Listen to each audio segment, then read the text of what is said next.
Oke, Abang Muslim Bang? Iya. Oke, Abang pernah dengar riwayat itu bagaimana Umar bin Khattab membawa-bawa lembaran Taurat dan Muhammad marah kepada dia? Pernah dengar riwayat itu enggak? Benar. Jadi jangan dibilang saya bohong-bohong. Memang riwayat itu ada. Nah, sekarang begini Bang. Bukankah Al-Quran memerintahkan untuk beriman kepada kitab-kitab sebelumnya? Ya. Kenapa ketika Umar bin Khattab membawa kitab-kitab sebelumnya Muhammad marah? Kenapa? Takut ketahuan Bang kalau Muhammad gak ada di situ gitu ya. Ayo. Ya. Kenapa menurut Bang Edis kenapa? Ya karena Muhammad takut ketahuan bahwa namanya gak ada di situ. Jadi? Iya, makanya sebenarnya kalian udah kena prank Bang. Kalian sudah kena prank bahwa nama Muhammad tidak pernah ada dalam Taurat dan Injil. Enggak, apa namanya, abang tahu kayak gitu dari mana? Oke, sekarang kalau kita buka Taurat, kita buka Injil, tidak pernah ada tertulis di situ nama Muhammad. Bahkan Umar bin Khattab yang membawa Taurat ketahuan oleh Muhammad, dia malah dimarahin. Masalah. Berarti itu bukti-bukti nyata, sekumpulan, serangkaian bukti-bukti itu mengindikasikan bahwa memang Muhammad tidak pernah namanya tertulis dalam Taurat dan Injil. Makanya kalau kalian percaya begitu, kalian udah kena prank. Alasan Nabi Muhammad marah karena nggak ada namanya di Taurat itu dari mana? Oke, sekarang apa penyebab dia marah? Ya. Iya, Abang Edis nih, apa penyebab dia marah? Penyebab dia marah katanya Umar bin Khattab itu, apakah kamu ragu-ragu terhadapku wahai Umar bin Khattab? Ya kan? Nah, itu sebenarnya bukan seperti itu. Kalau Muhammad memang betul-betul ingin membuktikan, harusnya dia jangan marahin Umar bin Khattab. Harusnya ini loh. Oh, Umar bin Khattab, karena kamu membawa lembaran Taurat dan Injil, maka bawa sini tuh. Saya tunjukkan bahwa nama saya ada di situ. Ternyata memang nggak ada. Gimana ini? Nggak Bang Edis tahu dia Nabi Muhammad marah tuh di mana ininya? Di dalam riwayat itu dikatakan wajah Muhammad itu berubah menjadi merah. Dia marah kepada Umar bin Khattab. Nah, marah apa? Karena Umar bin Khattab seolah-olah ragu-ragu kepada Muhammad. Nah, Masalah bahwa namanya tertulis di situ. Mana ada nggak dia? Ya sudah, coba Anda yang bacakan. Ya, kan abang kan mengulik hadis tersebut. Coba tunjukin gitu. Loh, tadi udah saya tunjukkan Bang, masa mau tunjukkan lagi? Ya, tunjukkan kan sama saya belum. Oke, baik, saya tunjukkan. Baik ya, kita tunjukkan dalam ada riwayat-riwayat ya, bagaimana Umar bin Khattab itu dimarahin oleh Muhammad ya. Nih, sebentar. Kita tampilkan hadisnya di sini. Sebentar ya Bang ya, sabar. Nah, santai, Baik. kita santai, jangan Baik, ini. baik. Kok yang di bawah tuh agak ini. Baik, sabar ya, sabar. Hebat kali saya malam ini bisa dialog sama Bang Edis ini. Sebentar ya Bang ya. Kita akan tunjukkan hadisnya. Sabar teman-teman.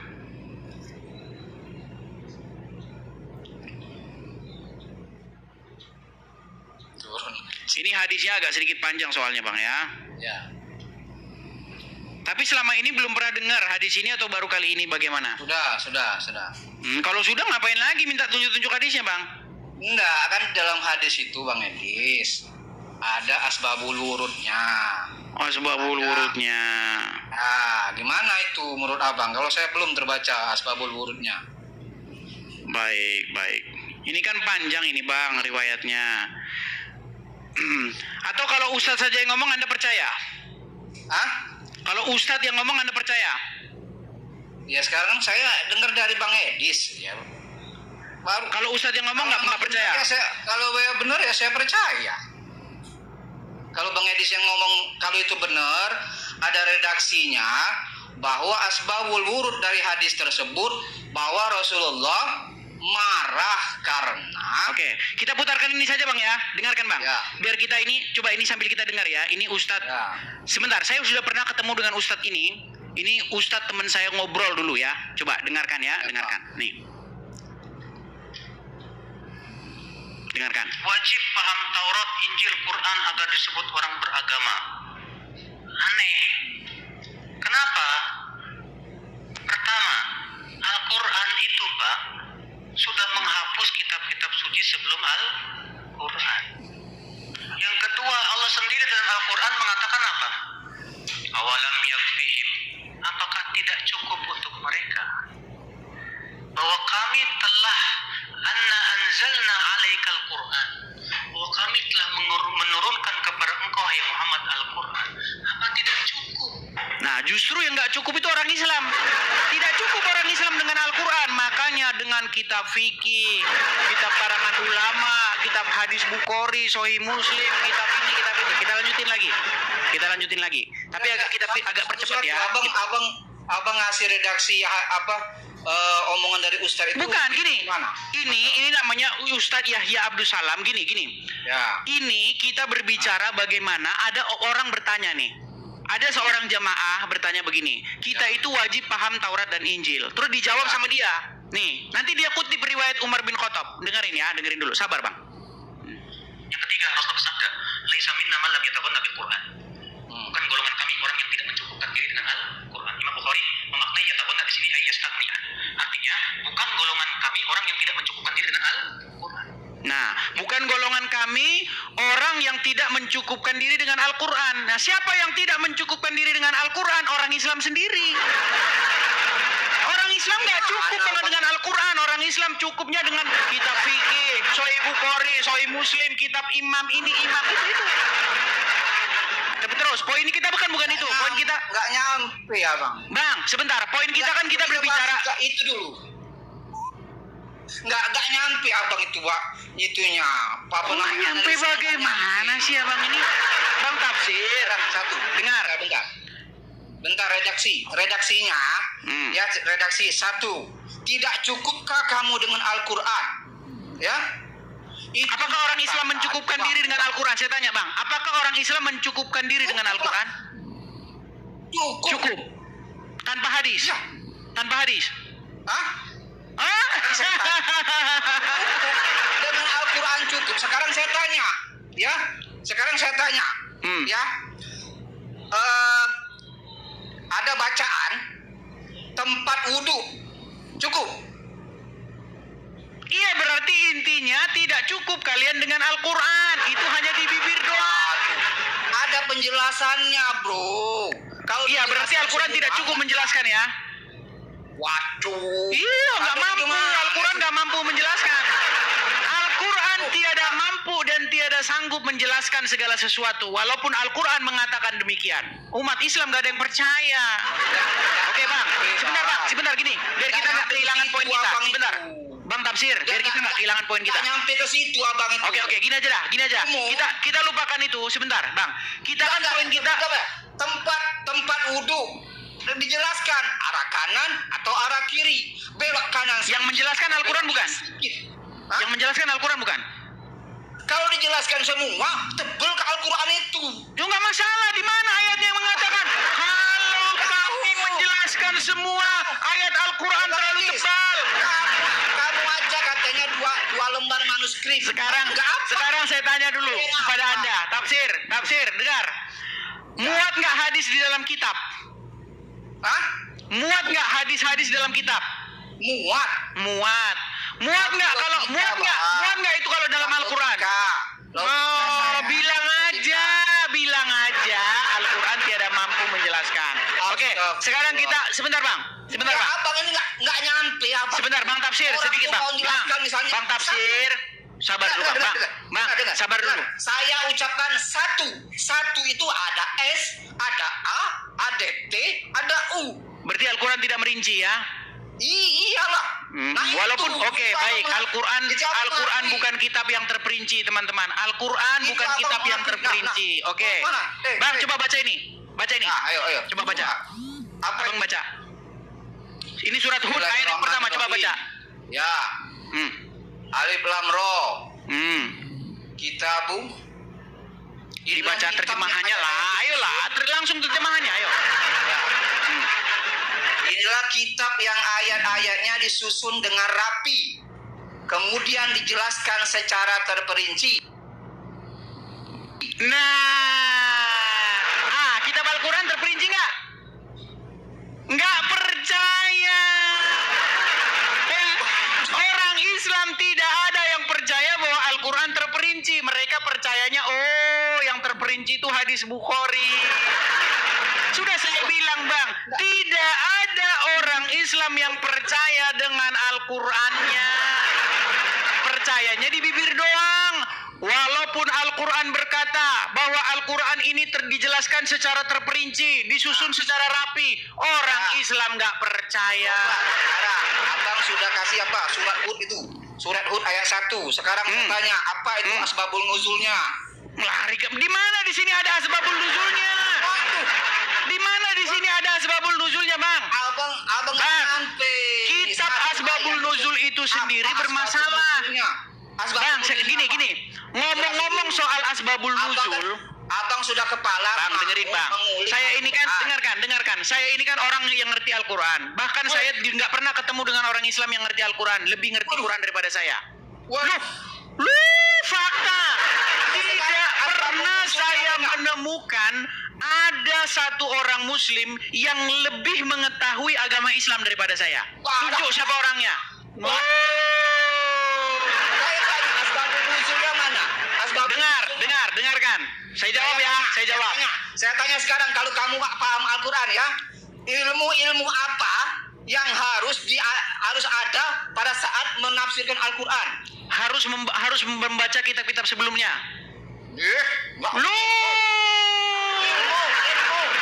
Kalau kalian belajar dari ustadz di pondok pesantren, kalau mau paham Quran, kalian harus paham nahwu shorof, mantiq, balaghah, ya kan? Nahwu, tajwid. Ayo, disiplin ilmunya apa? Disiplin ilmunya. Disiplin ilmu Al-Quran, menurut Al-Quran, jika kamu ragu-ragu tentang apa yang kami wahyukan kepadamu ini, maka tanyakanlah kepada orang-orang yang membaca kitab sebelummu. Itu ayat Al-Quran. Tapi orang Islam nggak ada yang percaya ayat itu. Nggak ada yang percaya. Kalau kamu mau paham Al-Quran, jika kamu ragu-ragu dengan Al-Quran, maka pelajarilah ilmu nahwu shorof, mantiq, balaghah, 14 cabang ilmu kanuragan dan 20 ilmu cabang kadikjayaan. Itu yang kalian pelajari. Loh, dengarkan. Apa yang tertulis di dalam Al-Quran dengan apa yang diomongin ustadz-ustadz beda. Saya nanya sekarang, kepala abang ngomong paling paham dengan Al-Quran. Sekarang saya tanya, disiplin ilmu apa saja? Menurut ustadz, ini Anda kan tanya nih. Anda kan tanya. Saya nggak Disiplin ilmu apa saja? Harus paham nahwu shorof, mantiq, balaghah, dan seterusnya. 14 atau 15 ilmu. Tapi itu karangannya para ulama. Biar apa? Biar kitab nahwu shorof mereka laku. Biar banyak orang belajar nahwu shorof, biar mereka punya kerjaan. Dengarkan. Yang tertulis dalam Al-Quran, zalikal kitabu la raiba fihi hudal lil muttaqin. Betul nggak? Ya, betul. Kitab ini tidak ada keraguan padanya. Betul. Petunjuk bagi orang-orang yang bertakwa. Betul. Betul. Nah, sekarang saya tanya. Ya. Menurut kitab Al-Quran itu sendiri, jika kamu ragu-ragu tentang apa yang kami wahyukan kepada kamu, apa solusinya? Apakah suruh belajar nahwu shorof? Suruh belajar balaghah? Kagak ada.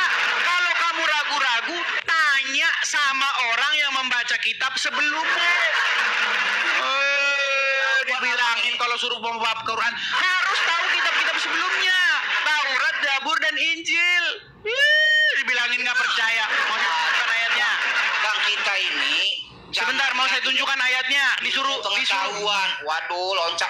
Silakan. Ini dulu. Ya. Coba terus kita kasih waktu aja lah, kasih waktu aja ya. Silakan Anda ngomong dulu. Makasih, terima kasih Bang Daniel. Terima kasih. Coba ayo bacakan. Makasih Bang Daniel, makasih Bang. Itu kepada saya, itu bukan kepada kamu. Terus ayo. Silakan. Jadi gini Bang, kalau kita membahas ilmu Al-Quran, ya, hari ini kita harus memahami ilmu cabang-cabang ilmu yang berkenaan dengan Al-Quran. Di Quran surat berapa itu? Wah, gitu. Loh, iya kamu kan Bang, itu di Quran berapa? Di Quran surat berapa? Makasih ya teman-teman, makasih Bang Daniel. Gini, dengarkan. Saya bukakan saja ayat Qurannya Bang ya. Saya balikan kamera saya. Sebentar Bang. Saya balikan kamera saya. Abang saya suruh baca nih. Ini selama ini orang Islam ini teman-teman, mereka nggak percaya Al-Quran. Mereka percayanya kata Ustadz, omongan-omongan di luar Al-Quran. Oke, coba Abang bacakan. Abang bacakan. Ini surat Yunus ayat yang ke-94. Coba bacakan Bang. Ayo, coba bacakan. Maka Jika kamu Muhammad berada dalam keraguan-raguan tentang apa yang kami turunkan kepadamu, maka tanyakanlah kepada orang-orang yang membaca kitab sebelum iya. Sesungguhnya telah datang kebenaran kepadamu dari Tuhanmu. Sebab itu janganlah sekali-sekali kamu termasuk orang-orang yang ragu-ragu. Oke, kalau ragu suruh tanya siapa? Dengar dulu, kita bahas. Sebentar Bang, saya tanya dulu. Kalau ragu suruh tanya siapa? Hah? Kalau ragu suruh tanya siapa? Kita bahas sebentar. Maka tanyakanlah kepada orang-orang yang Mana di sini kalau kamu ragu-ragu belajarlah nausorob. Mana? Kalau kamu ragu-ragu Muhammad belajarlah ilmu mantik, balaghah. Mana di sini Muhammad suruh baca kitab Sahih Bukhari. Anda harus belajar tafsir Ibnu Katsir di mana? Muhammad sendiri, dengar. Muhammad sendiri disuruh tanya nih, jika kamu Muhammad berada dalam keraguan-raguan, tanyakanlah tanya, suruh nanya sama-sama kepada orang-orang yang membaca kitab sebelum kamu. Siapa itu? Siapa? Bukan, yang pasti bukan Imam Bukhari. Karena Bukhari sendiri lahirnya setelah Muhammad sudah meninggal. Ya.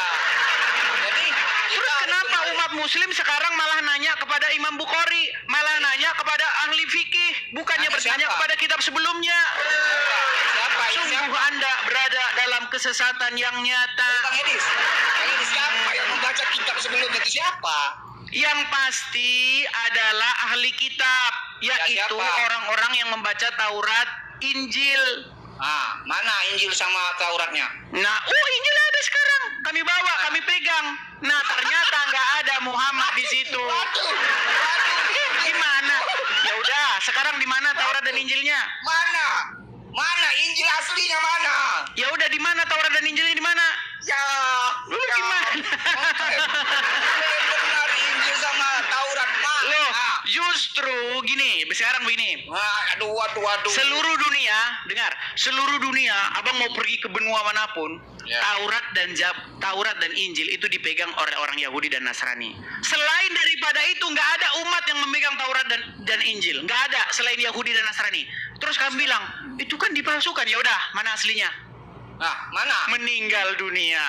Yang mana aslinya? Lo justru kalian tidak mampu menunjukkan mana aslinya. Bagaimana mau nunjukin Oke, kembali ke tema sebelumnya tadi Bang. Kita udah lari kemana-mana. Loncat. Oke, sebentar Bang. Kita kan udah lari kemana-mana nih. Kembali ke hadis Umar bin Khattab tadi Bang ya. Kita selesaikan lagi Bang. Oke, sabar Bang. Walaupun kita diskusi begini, tapi kita tetap saudara sebangsa dan setanah air ya. Baik, kita lanjutkan Bang ya. Terus terang saya, ya. 9 tahun sekolahnya di Kristen. 9 tahun. Nah, Kristen baik kan Bang? Baik kan Kristen Baik. Iya. Kata Muhammad jahat gimana? Mana?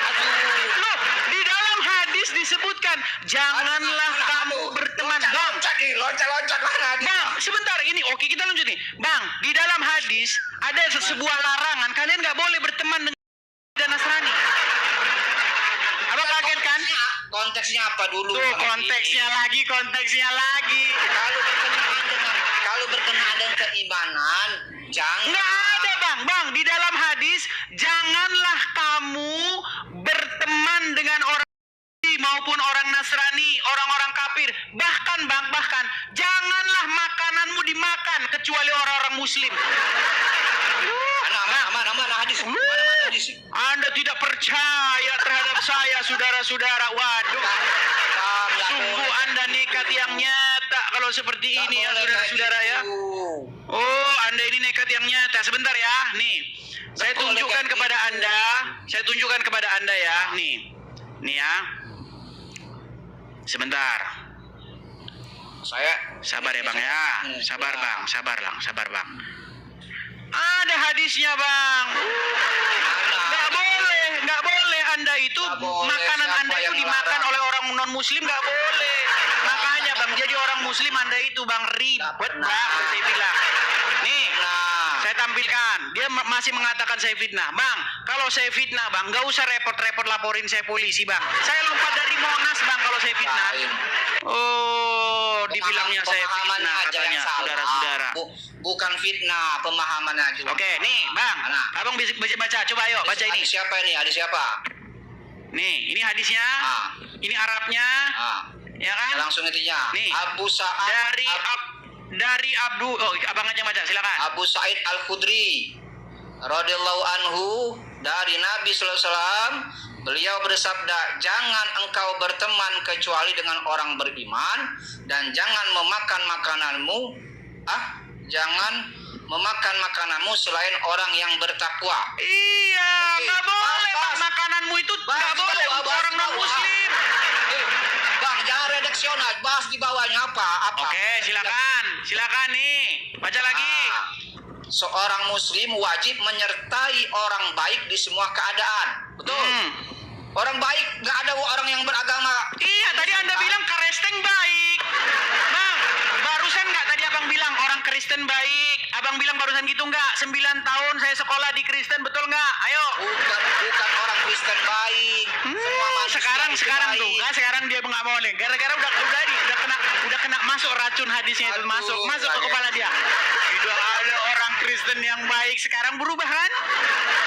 Itulah Bang, betapa kuatnya dogma agama mempengaruhi seorang manusia. Nah, Bang, di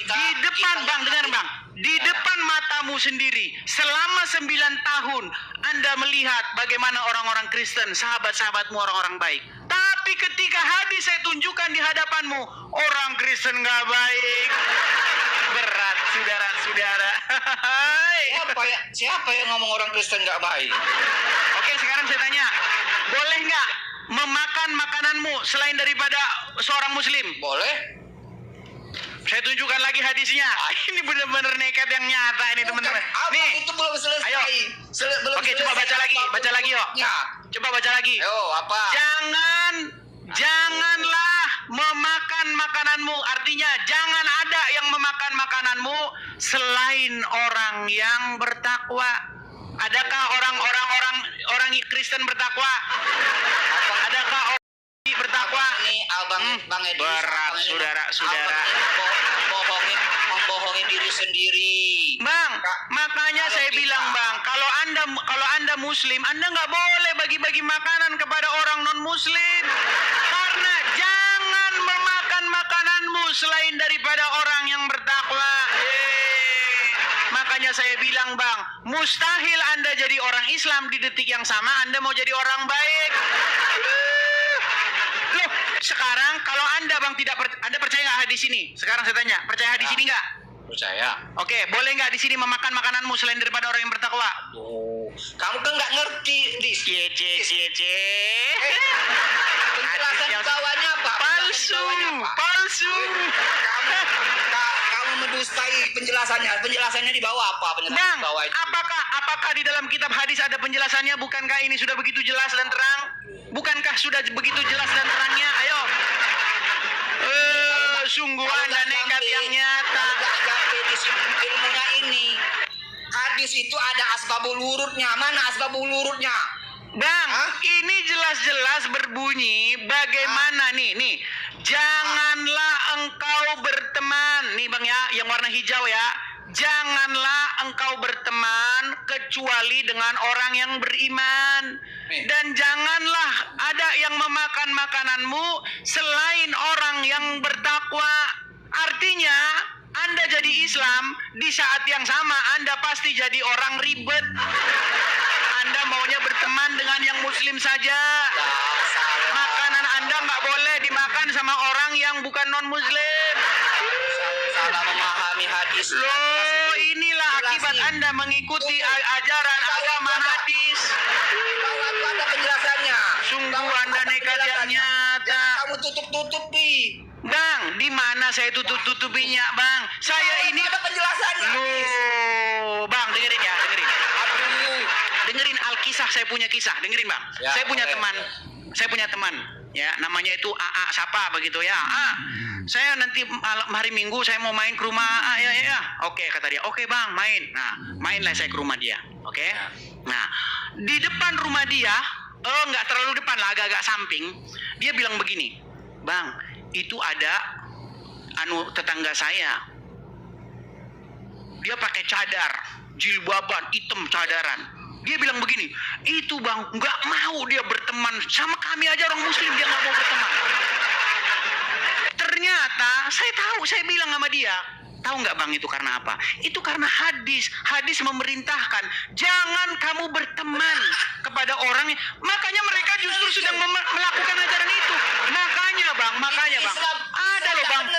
Loh, Islam nggak benar. Nah ini karena Anda tidak mengikuti hadis. Gimana? Islam itu rahmatan lil alamin. Oke lah, gini Bang. Abang itu kan gini, sebenarnya Bang, kebohongan yang terus-menerus diucapkan. Kebohongan yang terus bohong, oknum itu yang bohong. Loh, Anda gini Bang. Kebohongan, dengarkan Bang. Menurut Muhammad, umat Islam itu akan terpecah menjadi 73 golongan, betul? Waduh. Dari 73 golongan, sebentar Pak. Dari 73 golongan, hanya satu golongan yang benar, yang lainnya masuk neraka, betul? Sudah klasik. Loh,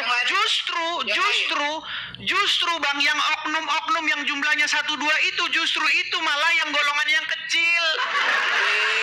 Menurut Muhammad, 73 golongan, cuman satu golongan yang benar. Artinya apa? Artinya yang benar itu cuman sedikit, yang mayoritas justru malah yang sesat.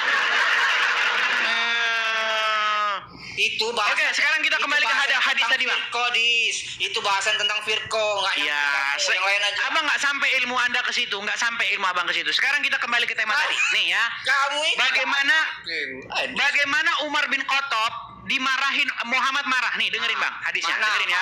Mana? Oke, dengerin ya. Dengerin. Yang keempat, Rasulullah pernah melihat Umar bin Khattab bawa-bawa Injil. Hadisnya Sahih Bukhari. Kata apa? Kata amutahawwikuna anta ibn Khattab. Kamu udah ngaco Ibnu Khattab. Sampai begitu Rasulullah SAW melihat Ibnu Khattab bawa-bawa apa? Taurat atau Injil. Maka Rasulullah marah dan berkata, amutahawwikuna anta ibn Khattab. Marah nggak dikatakan di situ Umar bin Khattab? Ya marah belum tentu masalah namanya nggak termasuk di Taurat dan Injil kan? Oke, apa penyebab dia marah? Penyebab dia marah apa? Aduh. Loh, di dalam Al-Quran disuruh beriman kepada kitab-kitab sebelumnya. Kitab Taurat termasuk kitabnya Allah enggak? Betul. Kenapa Umar bin Khattab yang membawa kitab Taurat yang kanon katanya kitabnya Allah, tapi Muhammad malah marah? Ayo. Nah, Jawab. tanya. Ya, meninggal dunia dia saudara. Kamu itu di kata kamu tadi, Nabi marah karena namanya nggak ada di dalam Taurat dan Injil. Begini Bang, Inilah begini. pembohongan. Muhammad kan Al-Quran kan berkata. Pembohongan publik nih. Oke, sekarang begini. Muhammad dan Al-Quran kan berkata. Kamu akui dulu kamu sudah bohong. Loh, justru dugaan kita bilang aja Muhammad takut ketahuan namanya nggak ada di sana. Mana datanya? Oke, sekarang saya tanya, kenapa Muhammad harus marah-marah? Ya kamu kan mengulik itu. Saya tanya kamu, kenapa dia marah-marah? Menurut dugaan gini, Bang, nggak ada nama kita Nabi ini, dalam Abang tahu Taurat nggak? itu. Oke, sekarang saya tanya Bang. Sekarang begini, saya tanya sekarang. Abang tahu nggak? argumen from silence, tahu nggak? Aduh, diulang lagi. Nah, bukan. Ini gini bang, saya ingin membuktikan macam-macam logika yang tidak sehat yang dialami oleh umat muslim. Logika palasi Salah satu kamu, gini, Yon. salah satu cacat logika, salah satu kesesatan berpikir adalah argumen from silence, yang artinya Ini yang saya tunggu-tunggu. Ini yang saya tunggu-tunggu. aduh, ini yang saya bilang. Gini bang, kita tidak boleh menyimpulkan sesuatu karena nggak tertulis di situ. Saya kasih contoh nih pak. Tadi hadis Sebentar. tadi kamu menyimpulkan. Sebentar. Hadis. Saya kasih, bang, saya kasih Anda contoh. Ini yang dimaksud dengan argumen from silence. Dengar. Dis, itu kamu Loh, tadi kau dengar dulu. Ini. Dengar dulu. Kita mau dialog yang mana ya? Yang dialog pasca sarjana. Jangan dialog anak SMA ya. Dengar. Dengarkan bang. Nih. Abang saya tampilkan sebentar. Saya balikkan dulu kamera saya. Saya balikkan kamera saya. Ini ada tulisan di sini. Nih. Budi mengajak Tono naik gunung. Lalu Budi menendang Tono hingga Tono akhirnya jatuh ke kawah api hingga hangus tak bersisa. Ya. Mana di sini tulisan bahwa Budi membunuh Tono? Hah? Mana di sini dikatakan Budi membunuh Tono? Budi membunuh Tono.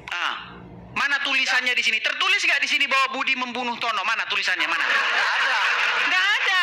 Tapi dari serangkaian peristiwa-peristiwa ini, kesimpulannya Budi membunuh Tono nggak? Belum tentu. Oke, saya bacakan satu kali lagi. Budi, Belum dengar. tentu. Iya, makanya dengarkan dulu. Dengar. Budi mengajak Tono naik gunung. Sudah. Ya. Lalu Budi menendang Tono hingga Tono jatuh ke kawah api hingga hangus tak bersisa. Ya.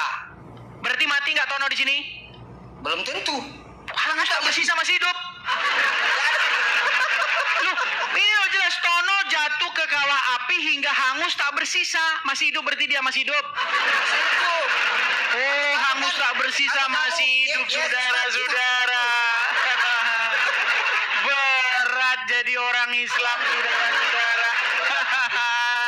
Nah, kamu terjebak. Jadi maksud saya begini, tidak ada di situ, di dalam narasi itu bahwa Muhammad takut namanya tidak terbukti, tertulis dalam Al-Quran. Nggak ada.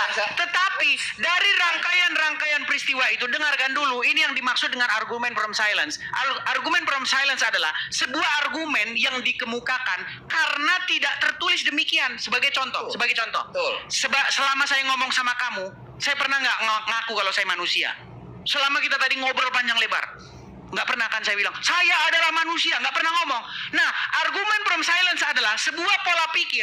Anda menyimpulkan sesuatu karena nggak tertulis begitu, karena nggak dikatakan demikian. Contoh, karena saya tidak pernah ngomong bahwa saya manusia, maka kesimpulannya saya bukan manusia. Ini yang disebut dengan argumen from silence. Anda mengeluarkan sebuah argumen karena tidak dikatakan demikian. Nah, sekarang di dalam hadis itu, dengar, di dalam hadis itu begini. Gantian. Dengar dulu biar saya selesaikan. Habis ini gantian. Gini, di dalam hadis itu Muhammad, di dalam agama Islam Muhammad dikatakan namanya tertulis di dalam kitab-kitab sebelumnya. Betul? Apa? Nama Muhammad tertulis di dalam kitab-kitab sebelumnya, dalam Taurat, dalam Injil, betul? Betul. Nah, ternyata sahabat Muhammad membawa kitab Taurat itu.